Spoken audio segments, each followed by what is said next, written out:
Welcome back everyone. आज के हमारे डिस्कशन का टॉपिक है detail structure of skeletal muscle and structure of contractile proteins. As we know कि mechanism of muscle contraction is an very important topic and also quite difficult one.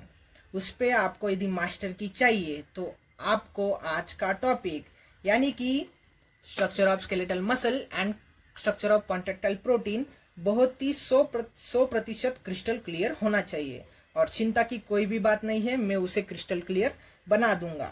Structure of muscle, इस topic को समझने में सबसे बड़ी दिक्कत होती है कि हम उसे इमेजिन नहीं कर पाते हैं। हम क्यों ज़्यादा इमेजिन नहीं कर पाते, उसके पीछे भी रीजन है क्योंकि हमने कभी डिटेल या विजुअल इमेजेस उसकी देखी ही नहीं होती है। तो आज मैं आपके साथ मसल के माइक्रोस्कोपिक स्ट्रक्चर की कुछ पिक्चर्स इमेजेस शेयर करूंगा जिससे आपको इमेजिन करने में दिक्कत ना आए। ये इमेजेस हायर बुक से ली गई है, बहुत ही अच्छी पिक्चर्स है जिससे आपकी कंसेप्ट क्रिस्टल क्लियर हो जाएंगी। इससे आपके हायर थिंकिंग स्किल लगने वाले एमसीक्यूज भी आसानी से यू सॉल्व हो जाएंगे और आपके मसल के रिलेटेड सारे डाउट भी क्लियर हो जाएंगे। उसी के साथ मैं आपको अच्छे से नोट्स भी बना दूंगा ताकि आपको उसे बाद में पढ़ने में कोई दिक्कत ना आए। तो चलिए शुरू करते हैं आज के टॉपिक को, structure of skeletal muscle and structure of contractile proteins. You can see here it is a skeletal muscle. Why it is skeletal muscle? Because it is attached to the skeleton. Skeleton here is scapula and the radius. Thumb के side में जो bone है वो है radius. This is the biceps muscle. Now you see in this skeletal muscle is made up of many small muscle bundles. We can say them muscle fascicles. So muscle bundles are also known as muscle fascicles. You can see these are small muscle fascicles. You can see these, and each muscle fascicle is covered by and held with another fascicle. Each muscle fascicle, this is single muscle fascicle zoomed in. Each muscle fascicle is covered by and held with another fascicle by a tissue layer known as fascia.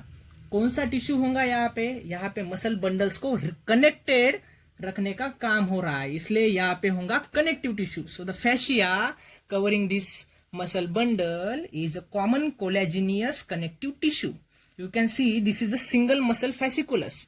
यहाँ पे muscle है जो बहुत सारे muscle fascicles बने हैं. This is single muscle fasciculus और muscle bundle lined by the fascia. This single muscle fasciculus has many small muscle fibers as you can see here. बहुत सारे मसल सेल्स होते हैं एक सिंगल मसल बंडल में, muscle fascicle में. Remember here that muscle fibre ही muscle की एक सेल है. Muscle fibre is the muscle cell and we know cell is surrounded by, this is the single muscle cell muscle fibre and we know cell is surrounded by the plasma membrane. Here muscle cell plasma membrane is known as sarcolemma. Muscle में हमें सिर्फ cyto शब्द की जगह पर Sarco शब्द इस्तेमाल करना है. What is this? साइटो की जगह पर सार्को. तो cytoplasm of muscle is cyto की जगह पर सार्को, तो सार्कोप्लाज्म ऑफ मसल कहलाया जाएगा. This is sarcoplasm of muscle.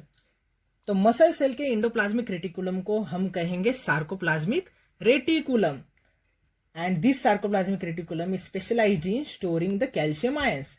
It is storehouse of calcium ions. ये क्यों कैल्शियम आयंस को स्टोर करते हैं, कैल्शियम का कॉन्ट्रैक्शन में क्या काम है, रोल है, वो हम दूसरे वीडियो में डिटेल में देखेंगे.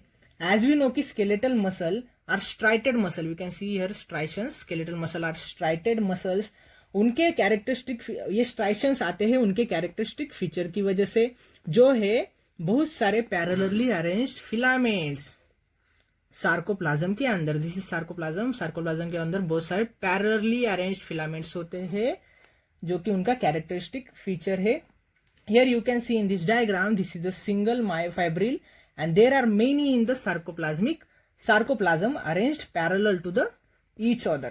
यहाँ पर देख सकते हैं कि सिंगल मायोफाइब्रिल में अल्टरनेट डार्क और लाइट बैंड नजर आ रहे हैं. When we further zoom in this diagram, we can see these striations or bands are due to two important proteins.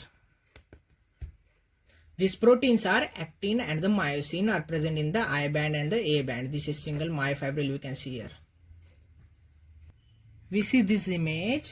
We can see this band is lighter. This band is lighter than this band. This light band is called isotropic band or I band, and this I band contain actin filaments.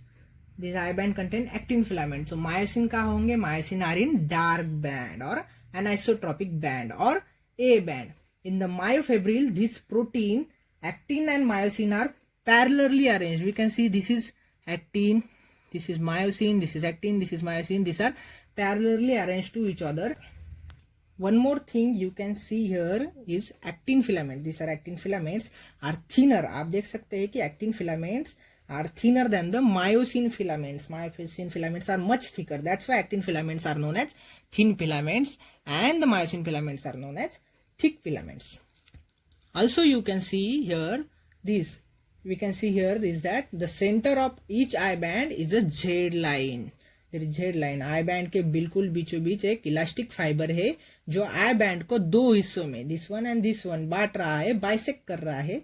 It is the Z line. We know I band में actin filaments है, तो वो filaments Z line को दोनों side से attach रहेंगे. This is Z line, उसको दोनों साइड से वो फिलामेंट्स अटैच है.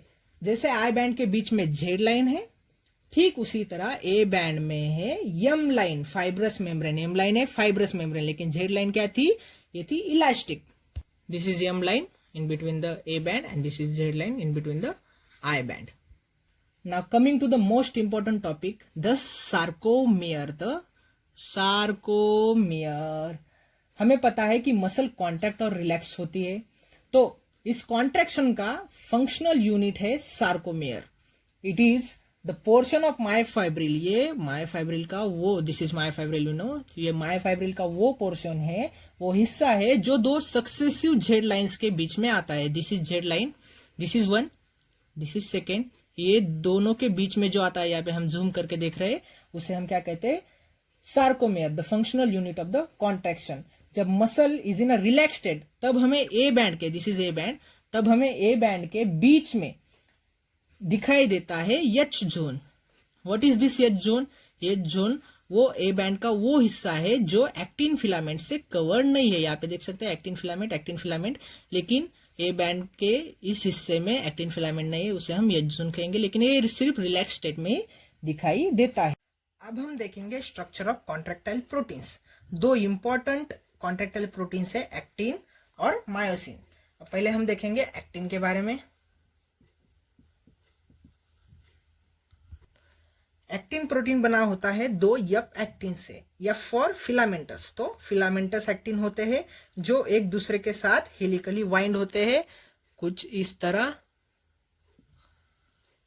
और उनका मोनोमर होता है जी एक्टिन. हम यहाँ पे जी एक्टिन बना देंगे.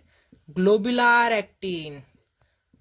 एक्टिन उनका होता है मोनोमर. यह है फिलामेंटस एक्टिन.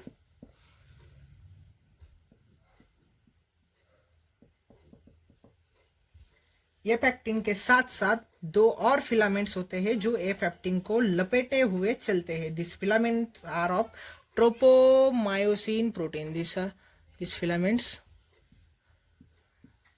जो रन होते हैं एफ एक्टिन के साथ, this are made up of tropomyosin protein. और उन ट्रोपोमायोसिन फिलामेंट्स पर अटैच होते हैं ट्रोपोनिन नाम के प्रोटीन्स. कुछ स्पेसिफिक साइट्स पर अटैच होते हैं ट्रोपोनिन नाम के proteins.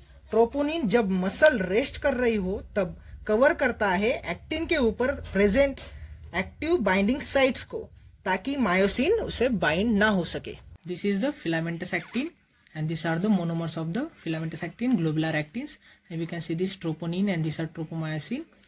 Now myosin filament, we call it as a thick filament. Myosin filament is also polymerized like a actin.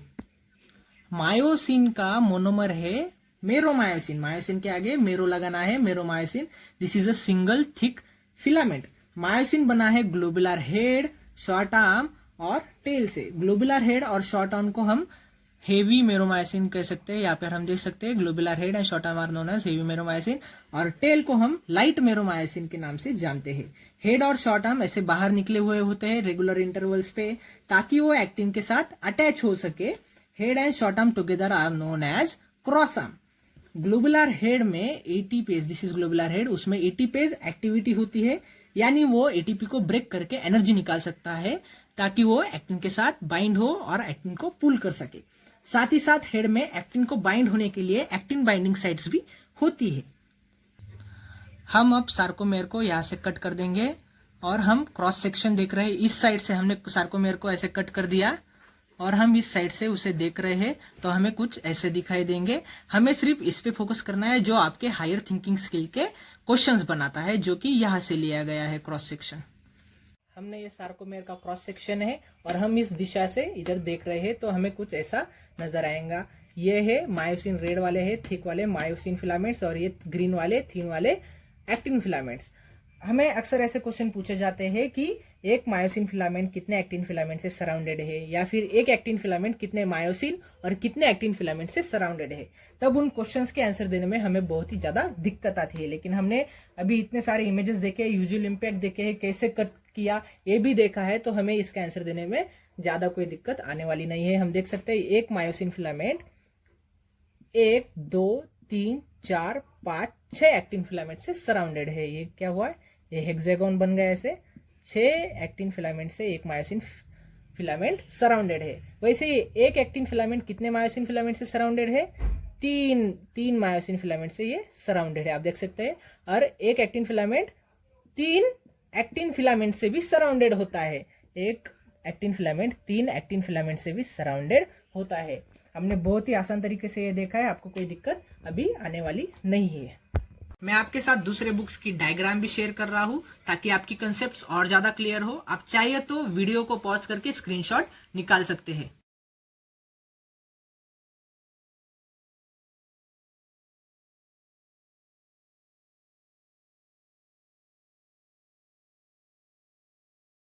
मुझे यकीन है कि मेरा ये वीडियो आपको एमसीक्यू सॉल्व करने में बहुत ज्यादा हेल्पफुल होगा। आप इस वीडियो को अपने अन्य दोस्तों के साथ भी जरूर शेयर करें। अगर अभी तक चैनल को सब्सक्राइब नहीं किया है तो सब्सक्राइब करें और बेल आइकन को क्लिक करें ताकि आने वाली वीडियोस की नोटिफिकेशन आपको मिलती रहे। शुक्रिया।